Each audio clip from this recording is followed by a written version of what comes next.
രണ്ടാം ഘട്ട വെടിനിർത്തൽ ചർച്ചയ്ക്ക് ദോഹയിൽ വേദി ഒരുങ്ങിയെങ്കിലും സമ്പൂർണ്ണ യുദ്ധവിരാമത്തിന് തയ്യാറാകാതെ ഇസ്രയേൽ. ദോഹയിലെത്തിയ ഇസ്രയേൽ ഹമാസ് സംഘങ്ങളുമായി മധ്യസ്ഥ രാജ്യങ്ങൾ അനൗപചാരിക ചർച്ചയ്ക്ക് തുടക്കം കുറിച്ചെങ്കിലും കാര്യമായ പുരോഗതിയില്ല.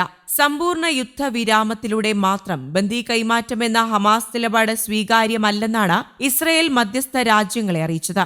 ഷിൻബെത്ത്, മൊസാദ്, സൈന്യം എന്നിവയുടെ പ്രതിനിധികളാണ് ഇസ്രയേൽ സംഘത്തിലുള്ളത്. യുദ്ധം പൂർണ്ണമായും അവസാനിപ്പിക്കുന്ന അനുമതി സംഘത്തിന് നെതന്യാഹു നൽകിയിട്ടില്ല. അതേസമയം ബന്ദികളുടെ മോചനവുമായി ബന്ധപ്പെട്ട ചർച്ച ഫലപ്രാപ്തിയിലെത്തുമെന്നാണ് പ്രതീക്ഷയെന്ന് അമേരിക്കയുടെ പശ്ചിമേഷ്യൻ പ്രതിനിധി സ്റ്റീവ് വിറ്റ്കോഫ് പറഞ്ഞു.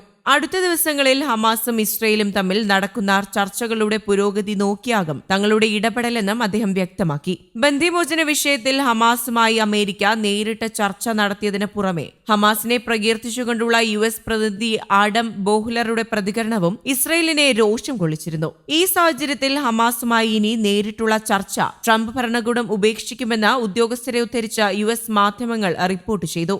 സഹായ വസ്തുക്കൾ തടയുകയും വൈദ്യുതി ബന്ധം വിച്ഛേദിക്കുകയും ചെയ്തതോടെ ഗാസയിലെ സ്ഥിതിഗതികൾ ഏറെ വഷളായതായി അന്താരാഷ്ട്ര റെഡ് ക്രോസ് സംഘം വ്യക്തമാക്കി. അടിയന്തര ഇടപെടൽ ഉണ്ടായില്ലെങ്കിൽ കുഞ്ഞുങ്ങൾ ഉൾപ്പെടെ ആയിരങ്ങൾ മരിച്ചു വീഴുമെന്നും റെഡ് ക്രോസ് മുന്നറിയിപ്പ് നൽകി. ഗാസയിലേക്ക് 2 ദിവസത്തിനുള്ളിൽ സഹായം എത്തിച്ചില്ലെങ്കിൽ ഇസ്രയേൽ കപ്പലുകൾക്ക് നേരെ ആക്രമണം പുനരാരംഭിക്കാനുള്ള തീരുമാനത്തിൽ മാറ്റമില്ല എന്നാണ് യമനിലെ ഹൂതികൾ മുന്നറിയിപ്പ് നൽകുന്നത്. അതേസമയം ഗാസയിൽ പൂർണ്ണമായും വെടിനിർത്തൽ പ്രഖ്യാപിക്കാൻ നെതന്യാഹുവിനോട് ആവശ്യപ്പെടും മോചിതരായ ഇസ്രയേൽ തടവുകാർ പറഞ്ഞിട്ടുണ്ട്. ഹമാസുമായി ഇനിയും യുദ്ധം തുടരുന്നത് രാജ്യത്ത് ബന്ദികളാക്കപ്പെട്ടവരുടെ ജീവന് ഭീഷണിയാണെന്നും മോചിതരായ ഇസ്രയേൽ തടവുകാരുടെ സംഘം പറഞ്ഞു. കരാർ പൂർണ്ണമായും നടപ്പിലാക്കണമെന്ന് മോചിതരായ 56 തടവുകാരടങ്ങുന്ന സംഘം ഇൻസ്റ്റഗ്രാമിൽ പോസ്റ്റ് ചെയ്ത കത്തിലാണ് ആവശ്യപ്പെട്ടത്.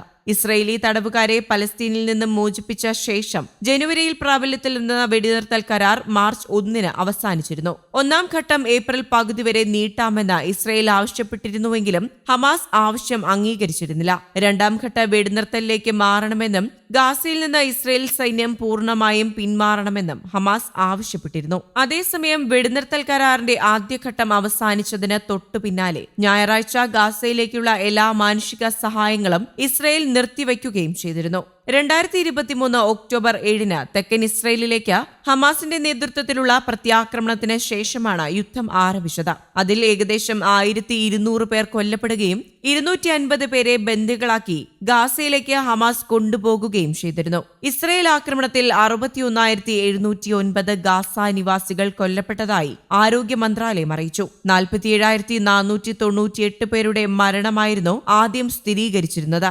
വെടിനിർത്തലിനെ തുടർന്ന് നടത്തിയ തെരച്ചിലിൽ നിരവധി മൃതദേഹങ്ങൾ ലഭിക്കുകയായിരുന്നു. ഏറ്റവും കുറഞ്ഞത് 14,222 പേരെങ്കിലും ഇത്തരത്തിൽ കെട്ടിടങ്ങൾക്കടിയിൽ കുടുങ്ങി മരിച്ചതായാണ് കണക്കാക്കപ്പെടുന്നത്. News desk, Kerala Kaumudi.